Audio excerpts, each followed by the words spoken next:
Bedside teaching. Bedside teaching adalah suatu metode pembelajaran klinis yang melibatkan pasien, mahasiswa dan pembimbing klinis yang dilakukan dalam konteks klinis.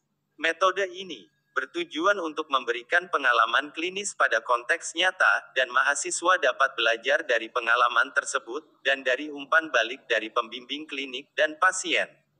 Metode ini dirasakan yang paling efektif dibanding pembelajaran di kelas dalam melatih keterampilan klinis mahasiswa, seperti berkomunikasi dengan pasien, melakukan pemeriksaan fisik, observasi dan menerapkan etika klinis, profesionalisme dan mengembangkan kemampuan nalar klinis. Marilah kita saksikan video tutorial berikut. Selamat menyaksikan.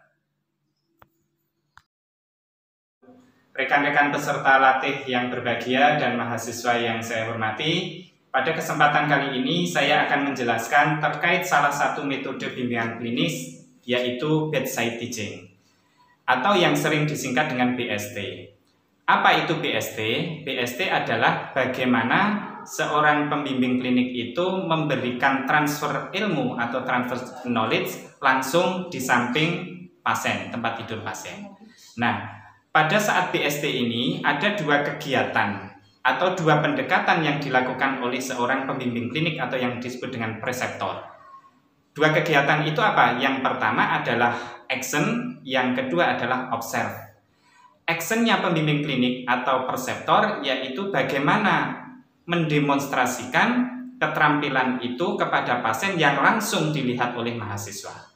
Itu actionnya. Kemudian observernya yaitu bagaimana preseptor atau pembimbing klinik itu mengobservasi keterampilan kompetensi mahasiswa kepada pasien secara langsung. Itu dua inti kegiatan preseptor atau pembimbing klinik yang ada di rumah sakit. Kemudian apa tujuannya? Tujuannya adalah, tujuan BST itu kalau disingkat hanya ada dua. Yang pertama, tujuannya adalah mempraktekkan secara langsung kompetensi itu kepada pasien yang dilihat kepada mahasiswa. Yang kedua adalah menciptakan sikap profesionalisme kepada mahasiswa di dalam memberikan pelayanan kepada pasien. Dua hal itulah tujuan utama kita memberikan bedside teaching kepada mahasiswa. Saya kira itu yang bisa saya sampaikan. Untuk prosedur bagaimana kita melakukan BST bisa kita lihat di video tayangan berikutnya. Terima kasih. Baik, untuk langkah BST itu ada, yang pertama adalah kontrak dulu kepada pasien, kemudian kita lihat status kondisi pasien. Kemudian yang kedua tahapnya adalah praronde. Praronde nanti kegiatannya adalah melihat bagaimana kesiapan pengetahuan mahasiswa terkait dengan kognitifnya, kemudian afektifnya dan psikomotornya. Itu yang nanti tahap praronde. Kemudian di tahap ronde nanti kita langsung ke pasien. Di sana kita akan mendemonstrasikan salah satu prosedur keperawatan, yaitu memeriksa kekuatan otot di ekstremitas atas, karena pasien ini adalah terdiagnosis stroke non hemoragik, kemudian ada hemiparesis di ekstremitas atas. Setelah tahap ronde nanti ada tahap post ronde. Tahap post ronde adalah tahap setelah selesai dari pasien untuk melihat kemampuan mahasiswa, mengevaluasi, melakukan debriefing dan untuk melakukan refleksi mahasiswa. Baik, kita masuk ke tahap yang pertama adalah kita kontrak dengan pasien.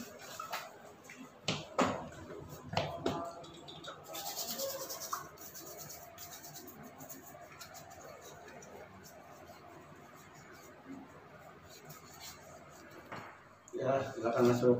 Selamat siang Bapak Heri. Ya, selamat siang Pak. Assalamualaikum. Waalaikumsalam warahmatullahi wabarakatuh. Bagaimana perasaannya Pak Heri? Alhamdulillah lebih baik Pak. Alhamdulillah. Perkenalkan, saya perawat Supadi yang pada siang hari ini jaga di ruang Dahlia, yang mana saya akan melakukan kontrak dengan Pak Heri. Perkenankan Pak Heri, sesuai dengan kondisi Bapak, bahwa Bapak ini ada kelemahan di tangan bagian atas. Untuk itu besok kita akan melakukan pemeriksaan kekuatan otot yang ada di tangan sebelah atas. Ya. Ya, Ya. kira-kira kalau besok Bapak bisa meluangkan waktu pada pagi hari, siang hari, atau sore hari, Pak Heri? Pagi hari, Pak. Pagi hari aja ya. Iya. Jam berapa, Pak? Insya Allah jam 8, Pak. Oke, jam 8. Nah, kami mohon izin juga besok pada saat kami melakukan pemeriksaan ini akan didampingi oleh mahasiswa-mahasiswa kami supaya nanti bisa melihat bagaimana saya melakukan pemeriksaan dan bisa mendemonstrasikan ulang atau memeriksa ulang yang ada di kondisi kelemahan otot-otot di tangan bagian atas, Pak Heri. Apakah diperkenankan kalau mahasiswa kami besok untuk melakukan pemeriksaan, Pak? Ya, boleh, Pak. Oke, terima kasih. Saya kira cukup itu, Pak. Mudah-mudahan besok kita bisa melaksanakan kontrak itu dan Pak Heri segera diberikan kesembuhan. Terima kasih ya, Pak Heri. Ya. Saya kembalikan. Pak. Selamat siang. Ya. Assalamualaikum. Waalaikumsalam, silakan Mbak Siti. Assalamualaikum, Mbak Dea, Pak. Waalaikumsalam, silakan duduk. Terima kasih, Pak. Terima kasih. Matur nuwun, Pak. Bagaimana keadaan mahasiswa di pagi hari ini? Alhamdulillah Oke. sehat, Pak. Oke, sesuai dengan kontrak kita kemarin ya, pada pagi hari ini kita bertemu untuk mempersiapkan pembelajaran dengan pendekatan metode bedside teaching ya. Nah, topik yang sudah kita sepakati kemarin adalah bagaimana mengukur kekuatan otot pasien, dan kebetulan ini ada pasien ya, Tuan Heri usia 48 tahun, terdiagnosis stroke non hemoragik.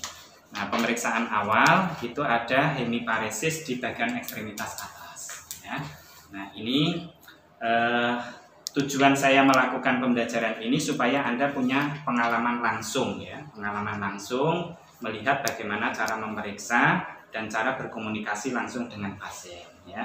Jadi berbeda pada saat Anda mendapatkan pelajaran di laboratorium. Nah, sebelum nanti Anda ke pasien, tentunya saya harus meyakinkan Mbak Dia, ya, Mbak Siti, kemudian Mbak Ulfa siap terkait dengan pengetahuannya, ya, kemudian psikomotornya. Boleh sebelum nanti kita ke sana saya menanyakan beberapa hal terkait dengan kesiapan mengukur uji kekuatan otot ya. Insyaallah, Ya, Pak. oke. Mbak Ulfa, Iya, Pak. skala untuk mengukur kekuatan otot itu dimulai dari angka berapa sampai angka berapa, Mbak? 0 sampai 5, Pak. Oke, bagus ya. Jadi 0 sampai 5. Nah, bisa enggak dijelaskan kepada saya selaku perseptor atau pembimbing skala 0 itu apa maknanya, skala 1 itu maknanya seperti apa? Skala 0 itu lumpuh total atau tidak ada kontraksi. Kemudian skala 1 tidak ada gerakan tapi teraba atau terlihat ada kontraksi otot. Ya. Seperti itu, Pak. Bagus ya. Nah, jadi sebelum ke pasien misalnya ini saya analogikan nih. Ya, ini tangan saya ini. Kalau misalnya saya hanya bisa begini, Pak, misalnya diangkat Pak tangannya hanya bisa begini, ini skala berapa? Pak, diangkat tangannya, nggak bisa ini ngangkat pasiennya hanya begini toh. Skala berapa? Skala 1. Skala 1, karena hanya ada kontraksi ya, hanya ada kontraksi. Kalau 1, Pak diangkat tangannya Pak, nah dia nggak bisa ngangkat sama sekali, ini skala 0. Oke, Pak. bagus berarti ya, Mbak Ulfa sudah menyiapkan. Kemudian Mbak Siti, nah, Mbak Siti kalau yang skala 2 itu seperti apa Mbak? Kalau skala 2 itu yang ada gerakan pada sendi, tapi tidak dapat melawan gravitasi, ya, atau hanya bergeser saja. Ya. Oke, jadi skala 2 itu nanti misalnya pasien angkat Pak tangannya, dia hanya bisa begini, bergerak, itu skala berapa Mbak Siti? 2. Kalau skala 3? Kalau skala 3 itu bisa melawan gravitasi, tapi tidak bisa menahan. Ya, jadi Pak tolong contohnya seperti ini. Pak tolong diangkat tangannya, diangkat. Ya, kemudian ini hanya ditempelin tangan pemeriksa langsung jatuh. Ya, jadi tidak ada kekuatan menahan tangan pemeriksa. Bagus, Mbak Siti juga sudah melakukan persiapan. Sekarang Mbak Dia, tadi Mbak Siti sudah bagus ya. Sekarang coba Mbak Dia, kalau yang skala 4 itu apa Mbak mananya? Kalau tidak salah, skala 4 itu pasien itu bisa bergerak ya Pak, dan bisa melawan, tapi melawannya itu nggak kuat. Ya, Ya. bagus. Ya. Terus skala 5? Kalau 5 itu pasien itu bisa bergerak, kemudian melawan dari pemeriksa dan melawannya dengan maksimal. Oke, jadi kalau 5 itu dia bisa bergerak bebas, ya, mempunyai kekuatan yang bebas. Baik, semua sudah mempunyai kesiapan pengetahuan ya, kemudian psikomotornya juga tadi saya kasih gerakan-gerakan sudah bisa memaknai, berarti sudah bagus. Nah, yang perlu saya sampaikan, nanti pada saat di tempat pasien, mohon alat-alat komunikasi dinonaktifkan ya, supaya nanti kita tidak mengganggu proses bedside teaching. Kemudian nanti saya mohon Anda juga tidak diperkenankan untuk duduk di tempat tidurnya pasien. Jadi mohon nanti berdiri, ya, boleh di samping saya, ya, misalnya nanti saya di tengah, kemudian yang lain di samping, atau kemudian di depan saya. Intinya jangan sampai duduk di tempat pasien. Jadi hal-hal yang perlu saya sampaikan itu. Pertama, alat komunikasi dinonaktifkan. Yang kedua, jangan tidur di samping pasien. Kemudian duduk samping pasien. Kemudian yang berikutnya nanti kalau bertanya ke pasien, gunakanlah bahasa-bahasa yang bisa dipahami oleh pasien, ya. Ya. Terus lalu kalau mau berdiskusi hal-hal yang sifatnya private, ya, kira-kira mengganggu kondisi pasien yang menambah cemas, nanti mohon untuk ditahan saja. Nanti kita diskusi di ruangan ini, ya. Jadi di sana nanti cukup hal-hal yang sifatnya general saja, ya. Oke, saya kira itu. Saya sudah kontrak dengan pasien jam 8 pagi hari ini kita bisa melakukan pemeriksaan itu. Oke ya, mari kita ke sana bersama-sama. Mbak.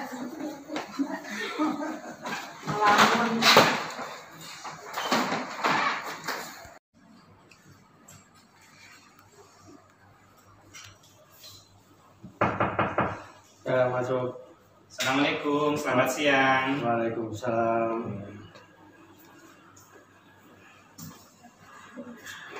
Mari silakan masuk saja sini. Bagaimana kabarnya Pak Heri? Alhamdulillah lebih baik Pak hari ini Pak. Ya. Perkenalkan ya Pak, benar ini dengan Pak Heri ya? Ya. Masih kenal dengan saya kemarin yang melakukan kontrak? Masih Pak Supati ya. Oke ya, saya untuk meyakinkan Pak Heri akan saya lihat dulu namanya. Betul Pak Heri, jenis kelamin laki-laki, nomor rekam medisnya 395, betul ya Pak ya? Ya. Oke, Pak sesuai dengan kontrak saya yang kemarin, pada hari ini saya nanti akan melakukan pemeriksaan kekuatan otot di lengan Bapak ya. Dan perlu kami sampaikan, ini saya membawa mahasiswa yang kemarin sesuai kontrak, ini namanya Mbak Dia, ya. Kemudian ini namanya Mbak Siti, kemudian yang satu ini namanya Mbak Ulfa. Ya, sesuai dengan yang kita sepakati kemarin, saya akan melakukan pemeriksaan dan nanti akan diulangi oleh mahasiswa saya. Begitu ya Pak ya? Ya. Oke, bisa kita mulai? Bisa. Ada yang perlu ditanyakan Pak? Sudah cukup Pak. Oke, kalau sudah cukup akan saya mulai. Mohon izin kami cuci tangan dulu ya Pak ya? Oke.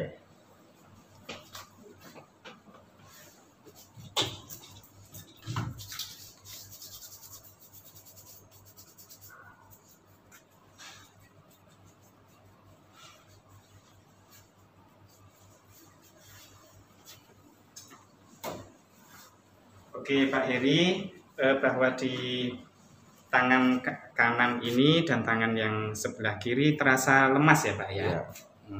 Coba Pak, kalau saya periksa tolong diangkat Pak. Tolong diangkat. Oke, sekali lagi Pak, tolong diangkat lagi. Oke, ya, oke cukup. Coba Bapak ini angkat sekuatnya Pak. Angkat. Oke. Coba kami cek ininya. Sikunya. Oke.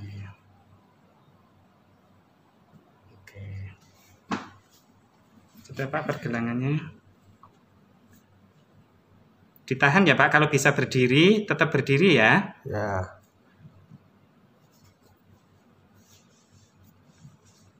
Lemas semua ya Pak. Tolong jarinya dibuka Pak. Oke, gini aja. Tolong dikaitkan. Ya. Yang kuat. Coba dikait yang kuat. Coba ini digenggam. Digenggam yang kuat ya Pak ya. Coba bisa nggak? Digenggam yang kuat coba. Oke ya. Oke, cukup. Jadi Pak Heri ini bahu, kemudian siku, pergelangan tangan, jari sudah saya periksa ya. Nah, ini skala kekuatannya nanti biar diperiksa oleh mahasiswa juga ya. Nanti baru kita simpulkan. Coba Mbak Diah periksa, Mbak Ulfah dulu periksa bahunya. Oh, Mbak Siti dulu coba diperiksa bahu, kekuatan bahu pasiennya. Cuci tangan ya Pak sebelumnya ya.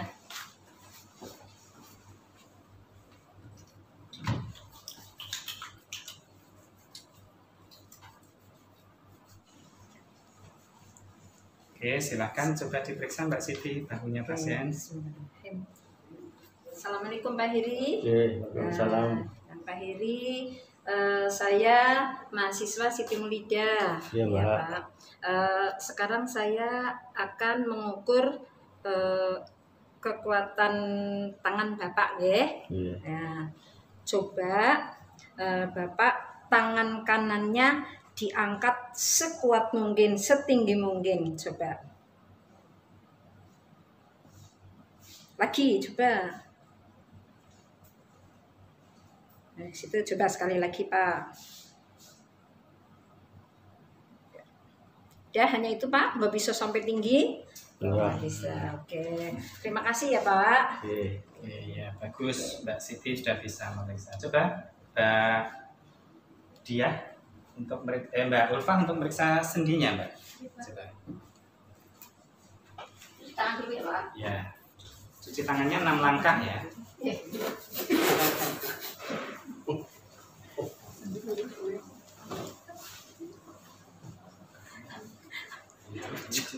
Kalau dia nanti langsung jatuhin.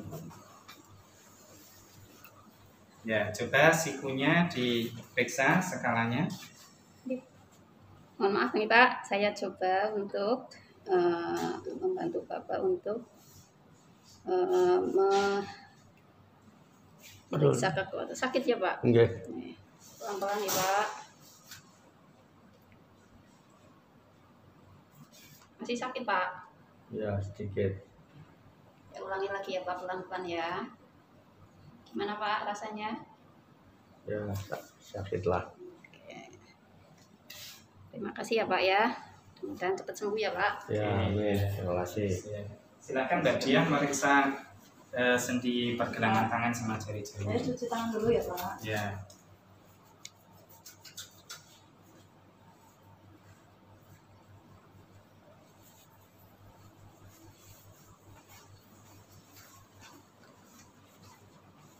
Selamat siang Pak Heri. Ya, selamat siang, Mbak. Saya mahasiswa Dia.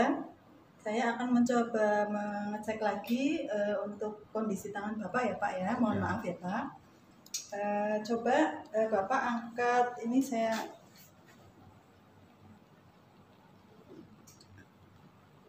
Coba nanti kalau ini dibiarkan Bapak tahan, bisa atau tidak? Coba sekali lagi Pak.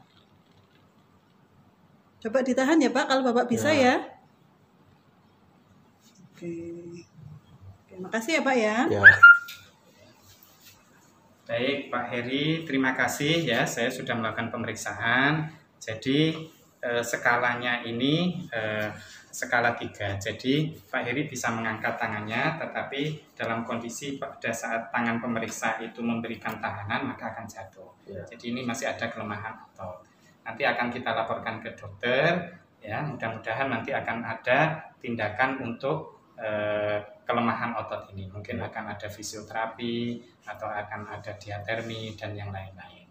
Oke, sebelum kami akhiri ada yang perlu ditanyakan Pak Heri? Sudah cukup Pak. Oke, kalau sudah cukup, nanti kami akan datang sekitar 1 jam lagi untuk memeriksa kondisi Bapak ya, dan memberikan obat-obat yang memang sudah diadviskan oleh dokter pada Bapak. Terima kasih Pak Heri ya, atas kerjasamanya. Ya. Mudah-mudahan bisa cepat sembuh. Amin. Selamat siang, matur nuwun. Bisa kembalikan lagi. Iya, terima kasih Pak. Assalamualaikum ya Pak. Iya, waalaikumsalam. Terima kasih Pak Heri. Iya, sama-sama. Cepat sehat ya. Sama-sama Mbak. Iya, makasih Mbak.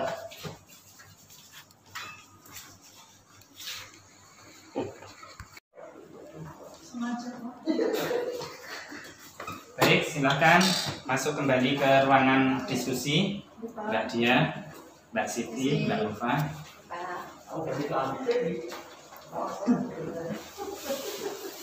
Baik, tadi sudah kita ke pasien langsung ya. Jadi Anda semua sudah mendapatkan pengalaman langsung melakukan perawatan dan melakukan pengkajian kepada pasien ya. Baik ya, rekan-rekan mahasiswa semua, pada kesempatan kali ini kita akan melakukan evaluasi dan refleksi ya. Tadi Anda sudah ke pasien, melihat langsung, pengalaman langsung, sudah saya berikan contoh bagaimana memeriksa, mengukur kekuatan otot pasien ya. Jadi sudah saya berikan contoh secara langsung, Anda bisa melihat dan ada pasiennya. Nah, sebelum ini saya akan menanyakan kepada saudara-saudara semua ya, Mbak Ulfa, Mbak Siti, Mbak Dia. Mbak Ulfa, gimana perasaannya tadi pada saat memeriksa ke pasien itu? Ya, karena baru pertama ya Pak tadi, jadi kayak bingung sedikit gitu. Dari kalau tidak salah file interaksinya tadi kan saya harusnya kenalan dulu atau mengucapkan salam dulu, menyampaikan maksud dan tujuan, tapi tadi saya lupa nggak menyampaikan. Oh iya. Terus yang kedua, pada saat pelaksanaan ini tindakan harusnya kan tadi sikonya ditahan, tapi waktu melepaskan atau ininya lengannya itu kan harusnya dilepas, tapi saya tahan atau saya bantu turun ke bawah.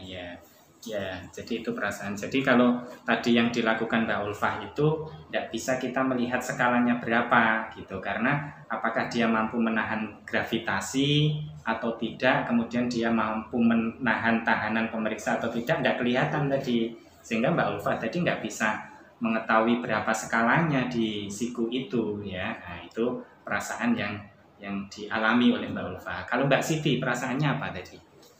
Ya, alhamdulillah. Senang sih ya bisa langsung praktek ke pasien gitu. Tadi waktu ke pasien yang pertama mungkin cuci tangannya kayaknya kurang betul kayaknya tadi loh Pak. Terus pada saat periksa ke pasien tadi sih sudah kayaknya skalanya 3 ya, karena pasien bisa ngangkat tapi tidak bisa menahan tahanan tadi ya.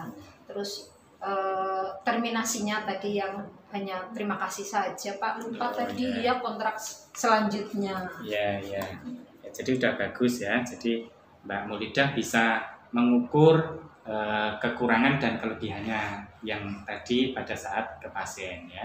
Tapi rasanya deg-degan nggak tadi? Kok kelihatannya kayak deg-degan sekali Pak, iya karena baru sih pertama. Ya, oke.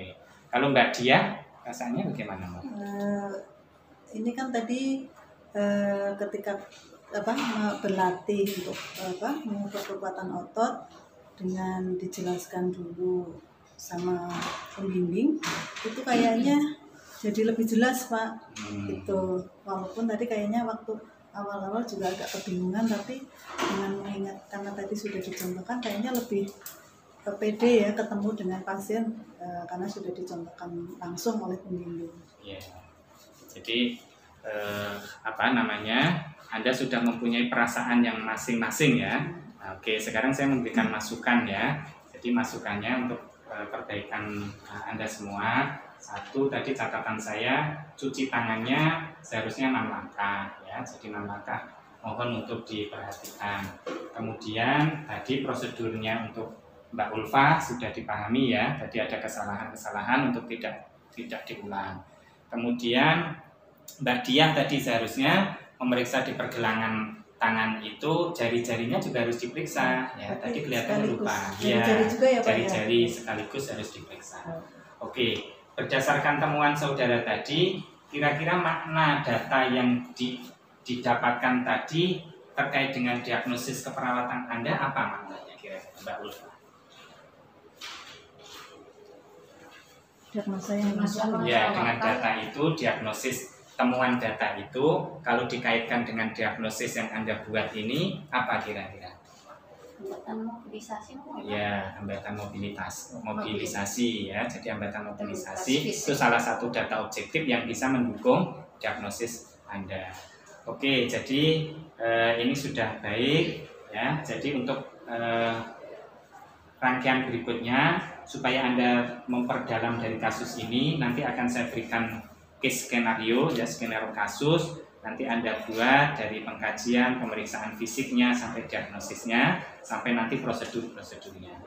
Oke ya, itu untuk rangkaian kegiatan berikutnya ya. Nanti supaya kita ada kontrak kegiatan ini secara jelas untuk memperdalam dari pengetahuan yang pada hari ini sudah kita laksanakan.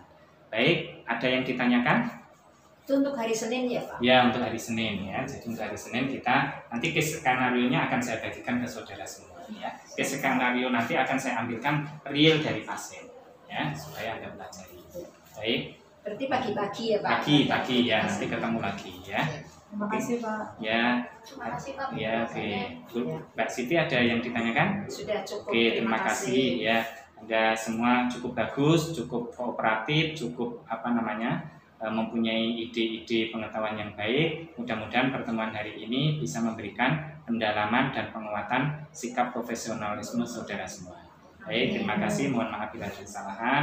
Silakan Anda bisa ke ruangan masing-masing dan saya akan melakukan aktivitas yang baik. Terima kasih. Assalamualaikum warahmatullahi wabarakatuh. Waalaikumsalam warahmatullahi Ya, wabarakatuh. selamat. Terima kasih Pak. Monggo. Assalamualaikum.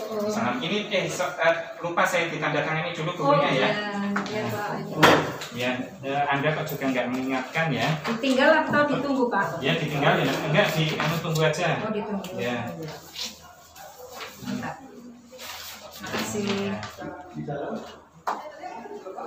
Oke, cukup. Terima kasih ya. Ya, ini.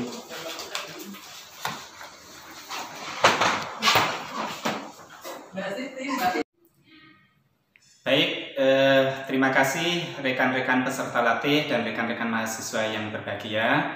Tadi sudah saya tampilkan rangkaian bagaimana kita melakukan metode pembelajaran klinik ya. Salah satu metode pembelajaran klinik yaitu bedside teaching atau yang disebut dengan BST. Nah, jadi rangkaian dari kontrak kepada pasien, kemudian pra-ronde, kemudian ronde dan post-ronde sudah kami contohkan secara lengkap ya. Kemudian tugas saudara-saudara semua, rekan-rekan peserta latih adalah melakukan hal yang sama pada saat melakukan bimbingan metode BST. Jadi nanti silahkan Anda setting tempat tidurnya, Anda setting pasiennya, Anda setting mahasiswanya, Anda setting perseptornya atau pembimbing klinik, kemudian melakukan bimbingan dengan metode BST dan dilakukan video, kemudian dikirimkan kepada panitia pelatihan ini. Kemudian nanti akan kita berikan feedback apakah langkah-langkah saudara pada saat membimbing mahasiswa itu dari awal sampai akhir itu sesuai dengan metode dan teori yang saya berikan. Oke, selamat bekerja, sukses selalu, sejahtera untuk kita semua. Terima kasih, sekian, assalamualaikum warahmatullahi wabarakatuh.